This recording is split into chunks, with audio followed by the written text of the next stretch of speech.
Hello friends, legal knowledge में आपका स्वागत है। आपके सामने आज संवैधानिक उपचारों का अधिकार की जानकारी मैं लाया हूं और इस जानकारी में मैं संविधान के उपचारों को किस तरीके से नागरिक प्राप्त करें इसकी विस्तृत जानकारी देंगे। तो आइए शुरू करते हैं।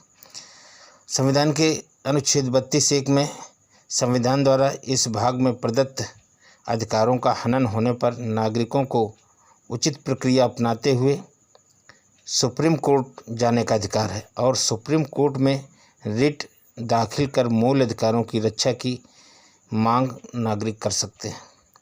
आर्टिकल 32(2) के तहत सुप्रीम कोर्ट को शक्ति प्राप्त है कि वह इस संबंध में निर्देश, आदेश, बंदी, प्रत्यक्षीकरण, परमादेश, प्रतिषेध, अधिकार परीक्षा, उत्प्रेषण आदि रिट इन अधिकारों को लागू करने के लिए जो भी उचित हो जारी कर सकता है।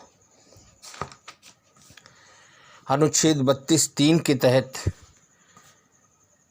ये अधिकार है कि बिना किसी पक्षपात के सुप्रीम कोर्ट को जो अनुच्छेद 32(1) व 2 के तहत शक्तियां दी गई हैं, संसद किसी अन्य न्यायालय को उसके क्षेत्राधिकार के अंतर्गत सुप्रीम कोर्ट द्वारा अनुच्छेद 32(2) के तहत उपयोग की जाने वाली शक्तियों को प्रदान कर सकता है। इस अनुच्छेद 32(3) के तहत संसद को ये अधिकार होगा कि वह हाई कोर्ट और सुप्रीम कोर्ट के अलावा जिस न्यायालय को चाहे उसको सुप्रीम कोर्ट के द्वारा प्रयोग की जाने वाली शक्तियों को उसके क्षेत्राधिकार के अंतर्गत प्रदान कर सकता है। ये राइट 32(3) के तहत संसद को प्राप्त है।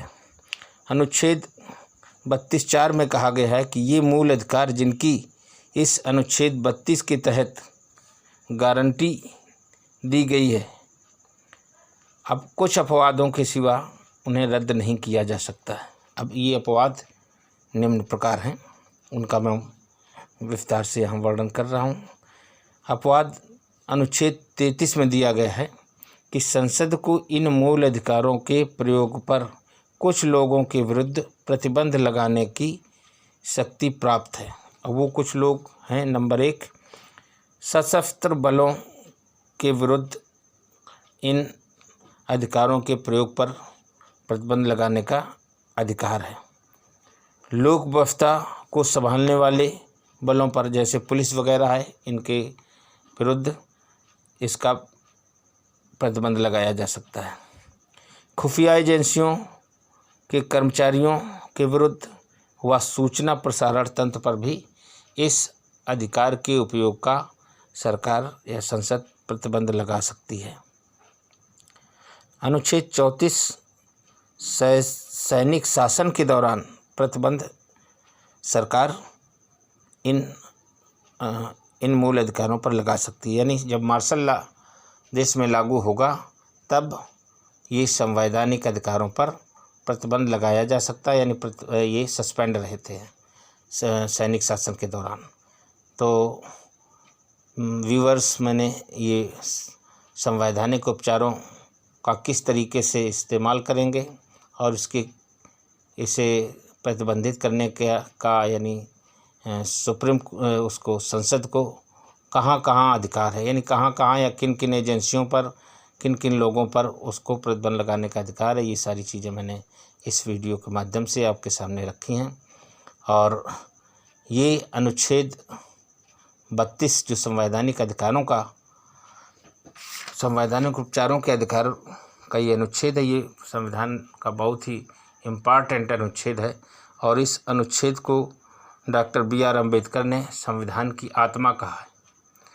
और इस अनुच्छेद में जो रिट को इंग्लिश में जो शब्द दिए गए हैं, इस रिट के हैबस कॉर्पस वगैरह, तो इन रिट्स की जो भाषा है वो लैटिन भाषा में है। कभी कभी ये प्रश्न आता है कि इन रिट के जो शब्द हैं वो किस भाषा से संबंधित हैं, तो इस वजह से इसकी जानकारी मैं देना चाहता हूँ कि जो रिट के शब्द हैं वो लैटिन भाषा के हैं और इस संवैधानिक उपचार के अधिकार को BR अम्बेडकर ने संविधान की आत्मा कहा है। तो ये थे संवैधानिक विचारों के अधिकार और उससे सारी रिलेटेड जानकारी। मित्रों, मैं समझता हूँ कि ये संवैधानिक विचारों के संबंध में जो जानकारी आपको दी गई है आपको ज़रूर पसंद आएगी, और पसंद आती है तो उसको लाइक करना, सब्सक्राइब करना और बेल बटन दबाना मत भूलें, ताकि अगली वीडियो आप तक बिना किसी बाधा के शीघ्र पहुंच सके। इसी के साथ मैं आपसे इजाज़त चाहता हूं। नमस्कार, जय हिंद।